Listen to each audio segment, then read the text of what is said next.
Prince, how are ya? He was barking up a storm, and I wanted to record for you all today, right now. That's when I have it planned. And so he's coming along for the ride. I told you you'd meet little doggy more and more throughout this class session.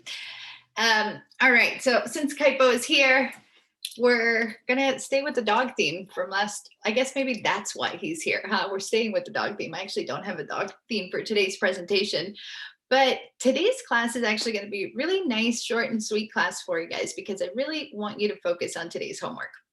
This is going to be an amazing exercise in awareness.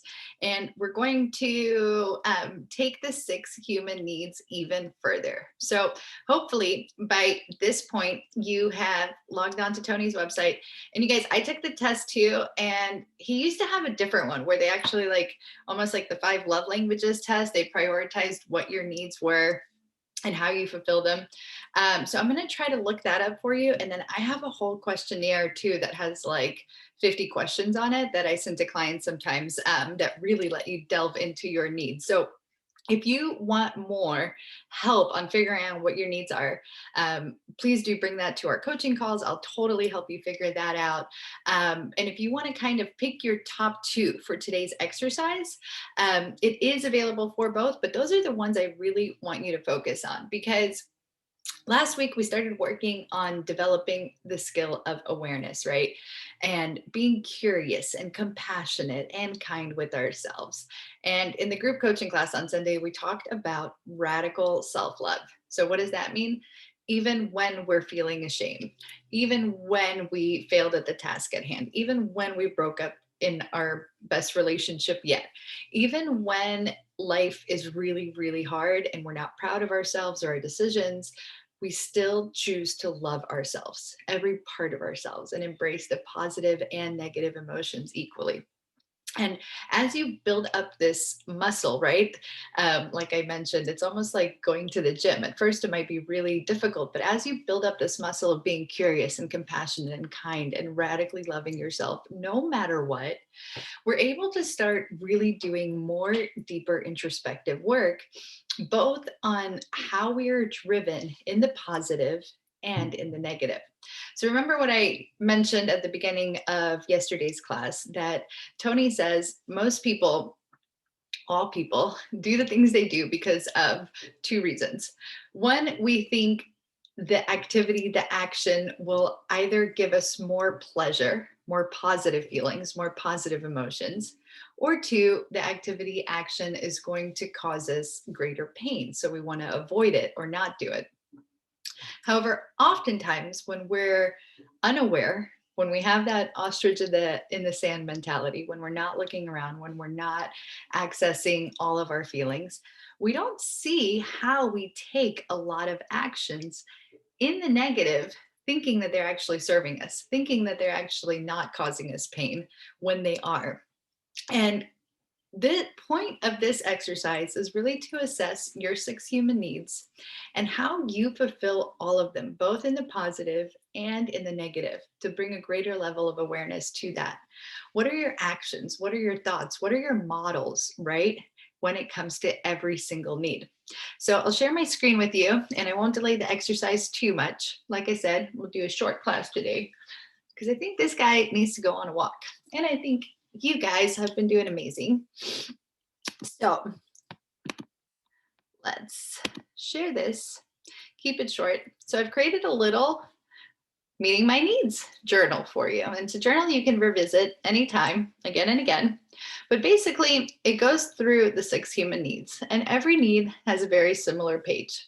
It'll have the need at the top, and then it'll say, what are all the positive and negative ways you try to meet your need for certainty? It'll have a couple reminders about each need, how they serve us in the positive and in the negative, right? So let's use certainty as an example. Certainty creates stability in our lives.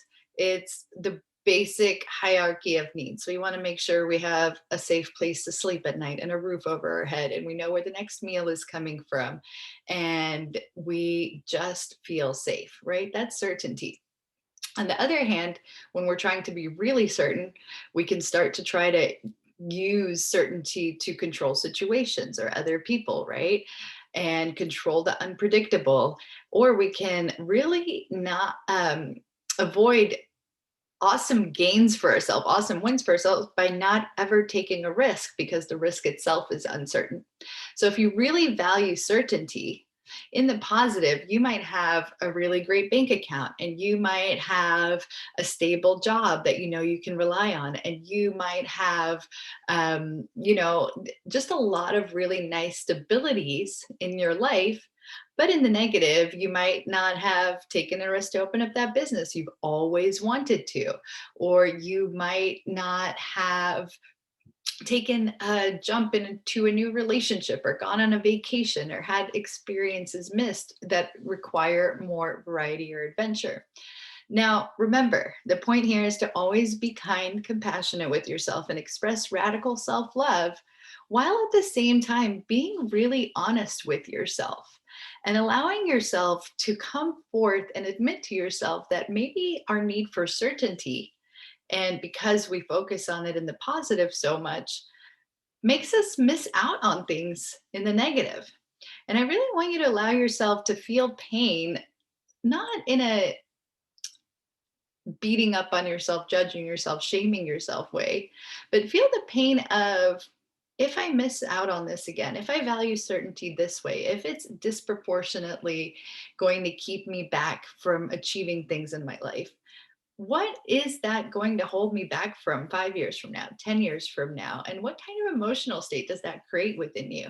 And be curious with yourself. Is this pain really something I want to push away for the sake of certainty, or is it somewhere where I'm comfortable to go, where I want to dig and I want to create more outlets for myself to let go of some of my examples of certainty that I use in the negative? And then the last point of the exercise would be to just see what you could do to create more certainty in your life.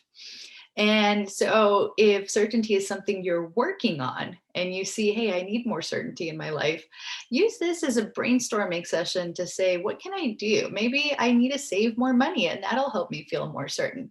Maybe I need to move somewhere where I have a greater network and more friends and more people, more clients, right? For me, a huge part of moving to Georgia was me wanting to be more certain in my business and having access to more people, more clients, more speaking opportunities. And that was something that for me was hard because certainty for me wasn't as valuable as variety, right?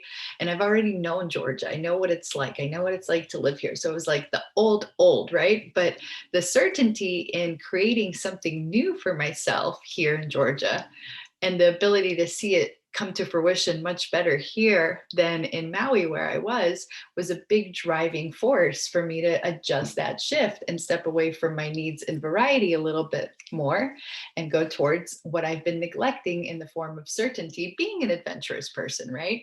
So you're going to do this basically for every single need. You're going to go through variety. Again, how do you show yourself variety in the positive? How do you meet your need for variety in the positive? How do you meet your need for variety in the negative? And what do I need to do to create more variety in my life? Same thing with significance, connection, growth, and contribution.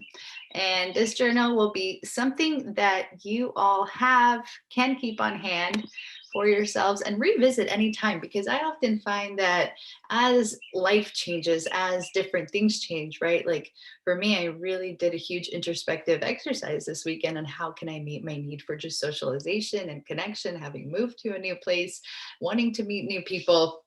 So oftentimes I notice that I'm neglecting certain needs, and I'll pull this exercise out and I'll say, hey, what am I doing to meet this need for myself? What have I not been doing? Why? Let's get curious. And what can I do to serve myself better? Again, I want you to take and stock and focus on your top two needs, your top two driving factors. Because as I mentioned, for myself, love and connection is such a huge need for me. So a lot of the things that I do in the negative, like allow myself to get into hurtful relationships quite a lot in the past, or seek admiration or approval from people, try to be a people pleaser, just try to out of my way for others when they don't have my interest in mind as well, is something that I often find myself doing that places me in really later on hurtful situations. But in the immediate, I think it's going to satisfy my need for love and connection and give me pleasure. So that's why I do it without seeing all of the pain that I gain along the way, without really doing the work and seeing how I can provide more love and connection for myself, towards myself, right? So that's your exercise for today. Kind of do a really nice deep dive on two needs and then a general overview of the way you express your other needs positively and negatively, and take stock of what you can do to meet each need better. And on Friday, I want you to bring these to class because we're going to talk all about our state, not the state that we live in, but the state of our body, our biochemical, physiological kind of response system that we have. And it'll be a great segue into emotions next week and into the class I have planned for you on Sunday for our group coaching. But we'll see how our top two needs and how we believe they either give us pleasure or create more pain in our lives if those needs aren't met, drive our states, our physiology, not just our beliefs, but the chemical composition of our bodies, and how this creates kind of a cyclical circuitry pattern where we keep experiencing the same things over and over in our lives because of the state that our body is in. I can't wait to bring you that. But for today, I'm going to take it easy. I'm going to let you all do some journaling instead of watching more videos. And I hope you have a beautiful day. I look forward to meeting with you all on Friday and Sunday again. And one last thing, if you have not booked your one-on-one coaching sessions with me yet, what are you waiting for? I want to coach you. Get on my calendar. I am so excited. That's like the best part of this program. So, I'm talking to you, not going to call you out. I love you. Mwah.